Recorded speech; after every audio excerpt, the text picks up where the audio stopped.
Hey guys, Happy New Year and welcome back to the Mets franchise. In this episode, we're doing some trade deadline moves.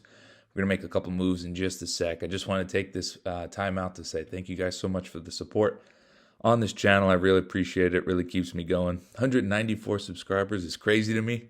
I know that's like such a small number, probably to most people, but to me, I can't believe I'm almost at 200. That's just insane. Anyway, let's get into some trade deadline moves and where we're at in the standings. So, simmed ahead. The last game we played was against the Cubs. I just simmed ahead the 2 games to get to the deadline, and we ended up doing well. We're a half game out now of the NL East. On the Braves were the first wild card. We were, I think, the second wild card at the beginning of last episode, and we're the first wild card now, 60-49. We're doing good. We are going to make this trade here for Austin Hayes. Kind of spoiled it in the thumbnail, but I figured, let's just get it out there, get it over with. Austin Hayes for Mike Vassell, starting pitching prospect in minor leagues. He was the best guy we have after our major league guys, so best overall wise. And he was having a solid year in AAA, 4.05 ERA, low fours, 111 innings pitched, 115 strikeouts. So he's going to Baltimore. Baltimore, if you remember, they traded Michael King to the Padres, and they traded Felix Bautista to the Red Sox. So they are in complete sell mode. And Austin Hayes here, who's hitting 270, only 9 home runs, but that's okay. 270, 9 homers, 35 RBIs. It's not like the best numbers in the world, but we need a left fielder. He's better than Randall Grichuk in average-wise. I think they're around the same home runs and RBIs, unfortunately. But I trust Austin Hayes. Look what he's done in the previous years in the sim, too. I think he's going to be okay, better for us. He's in the final year of his contract, so if we don't like him, we're not held on to him. It's only $5 million, so we'll take on the rest of it for this season and give them the pitching prospect that they want. Another move we're going to make it with the Arizona Diamondbacks, who are in the division, the wild card race with us. They're right behind us, and we're going to trade for their third string and their AAA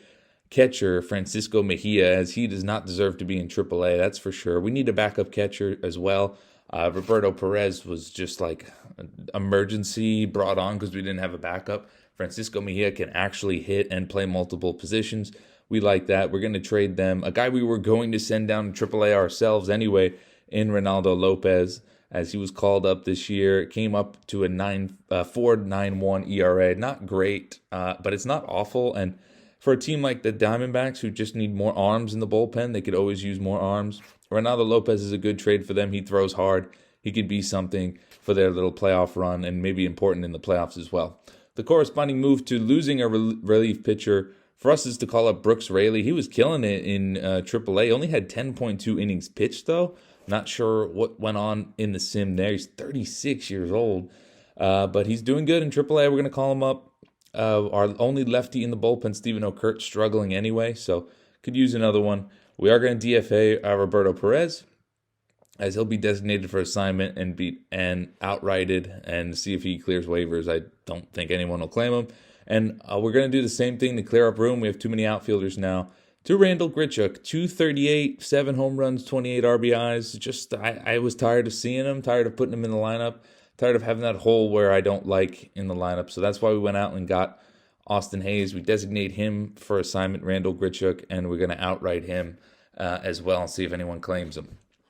Here we go. We're going up against the Cardinals. First game of August. Chase Silseth on the mound. 4.75 ERA. Not great. In the first, it's Pete Alonso. 2 out, nobody on. Base hit down the left field line. That's hit way too hard and played nicely out there by the left fielder. I think that's Tony Kemp as he brings it in for a 2-out single. Next batter, Francisco Alvarez, 3-2 count. Pete Alonso's on the move, and he crushes one to left field. Francisco Alvarez, no doubt about it. That's home run number 24 on the season, as he should go well above the 30 home run mark this year, as we have a couple power guys that should be putting up 30 plus, as Pete Alonso, Francisco Alvarez, and hopefully Luis Robert if he can get hot. But that'll probably be it. Maybe Nimmo, maybe Francisco Lindor. Depends on if they get hot. Anyway, David Peterson on the mound, 4.03 ERA. He's doing solid this year as our 5th starter. In trouble in the first. Run on second, nobody out. Gio Urshela strikes out. Next batter, Brendan Donovan. He strikes out swinging. He's going to get out of this in the first inning. Jordan Walker, 1-2 count. And the beautiful 12-6 gets a little help from the umpire behind the plate. That was clearly off the plate, but strike 3 called in the third. First and second, nobody out for Francisco Lindor. He's going to smoke one in the gap. Right fielder's going. He's running back. Is he going to make this play? He is going to make a nice play. That was a tough play. I thought that was falling in for sure. First and third, one out, though, as the runner tags to go to third. Pete Alonso would be the next batter. 3-2 count. Hits one hard, but right at the second baseman. 4-6-3. Easy double play for St. Louis. Austin Hayes up in the fourth with nobody on. That's a base hit down the left field line. Smoked, actually, as it one hops the wall. He's going for 2, and he will make it for a doubles. First hit as a Met in his second at-bat as a Met. And that's the 30th double for Austin Hayes already this season. 30 double season. Wow, we like that. There's no way Randall Grichuk was close to 30 doubles. Anyway, Brett Beatty is the next batter. He strikes out swinging. That rally's killed in the fifth. Second and third, 2 out for Pete Alonso. And Pete, he walks on that sweeping curveball. Next batter is Francisco Alvarez. Already has 1 homer this game, but he's going to ground to short. Inning over.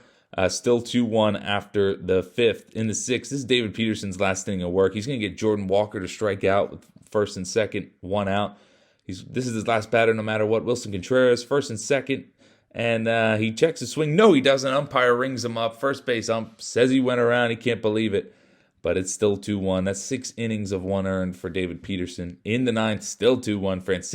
Francisco Mejia, he's going to smoke one out to right field and out of here. Home run in his first Mets appearance, his Mets debut, right after the trade deadline. He's going to hit a 2-run shot, his first of the season. Good to see him up on a team where he can actually help out.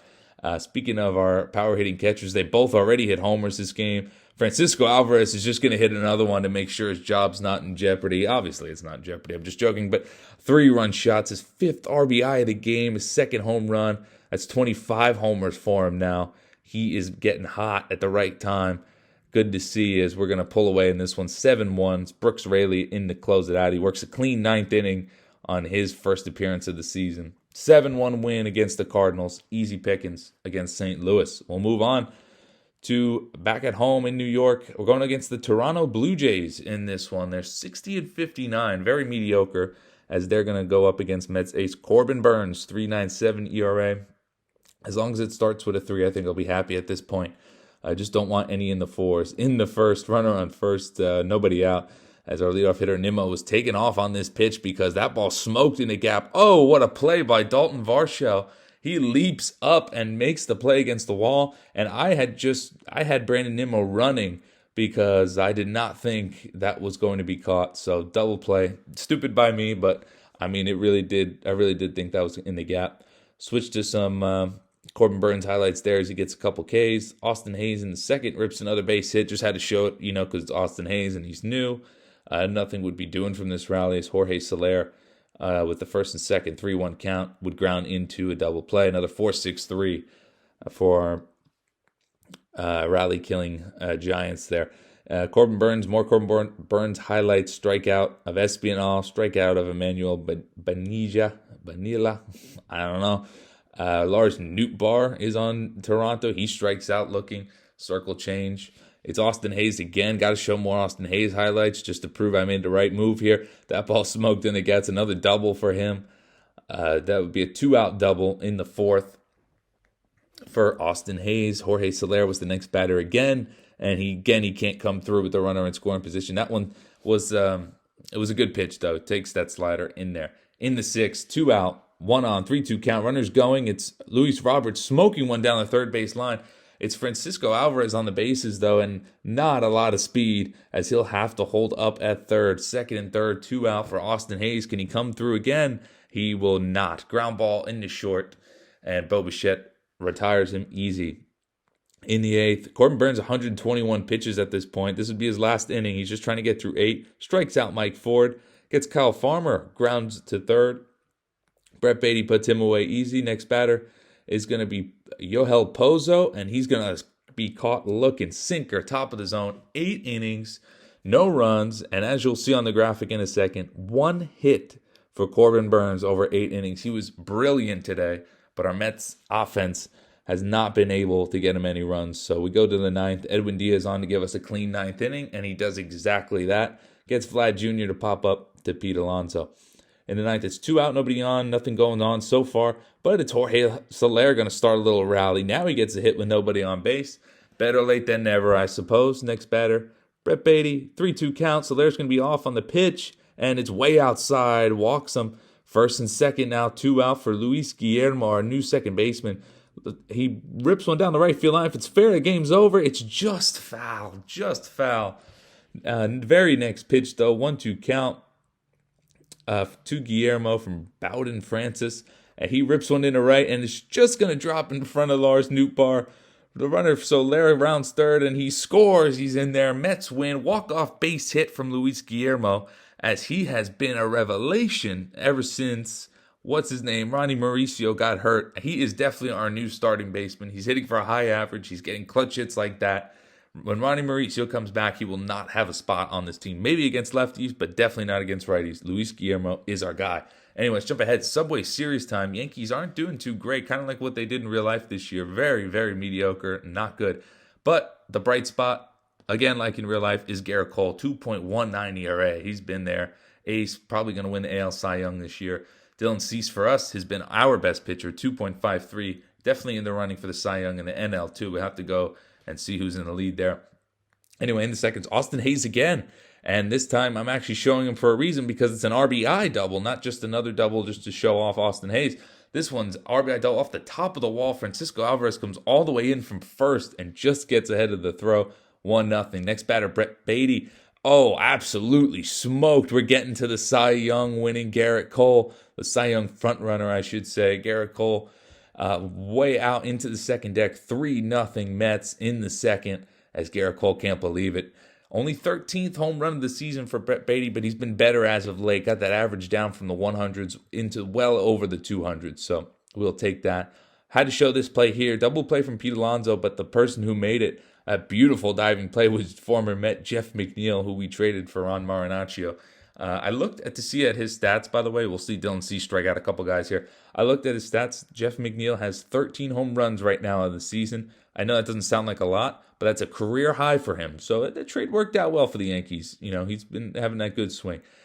First and third for Francisco Alvarez here in the fifth, and he's going to come through again with a 3-2 count as well. A base hit up the middle, 4-0 Mets. That would be it for Garrett Cole, actually. They would take him out for Luis Hill, and he would get out of the jam. So Garrett Cole came in with a 2.19, couldn't even finish the fifth against the Mets. As we show some Dylan Cease highlights here, finishes the sixth off strong. He's trying to get through 7 innings, 125 pitches. He walks Oswald Peraza. Probably should have took him out at this point, but I said, hey, you know what? He's been our best guy. Let him try to finish the seventh. One more batter, and he gets Enrique Bradfield Jr. to fly out, to pop up to third base. 7 strong innings for Dylan Cease, as nothing would really be doing. Yankees would get another run in the quick sim, but it was easy work for Edwin Diaz in the ninth. Gets Oswald Peraza ground out to a double play. Mets win all 3 games we've won this episode. It's a very strong episode. So all good news all around for us as we're trying to keep pace with the Braves. A little bit of bad news, though, after that right after that game. Austin Hayes got hurt for 1 to 2 weeks, MCL sprain. So he'll be out not for long. So he'll be back before the season ends and back before the playoffs. So that's good. Only 1 to 2 weeks is not a long time, but still kind of annoying that we just got him, and he's been hitting, clearly. He's been doing good. He's injured. So by next episode, he might not be available for the first game, but then he should be back by the end of the episode. We're going to wrap up the season in the next episode as well. Here we are, 1 game out. 1 game out, 71-61, and the Braves are 72-60. So in the next episode, what we're going to do is it'll be the month of September. We're going to play a game against the Atlanta Braves. That'll be very good because we'll see. I think we got to sim ahead for that one, so we might not be 1 game out exactly. We might be ahead. We might be behind. Who knows? We'll play a game against the Braves. We have them in September, and then we'll probably play 1 more game and wrap up the season, see if we won the division, who the league leaders were, all that stuff, how everyone did in our lineup and pitching rotation, all that stuff. So if you guys enjoyed, please leave a like. Don't forget to subscribe. Appreciate every one of you. We'll see you in the next one where we wrap up the regular season. Thanks.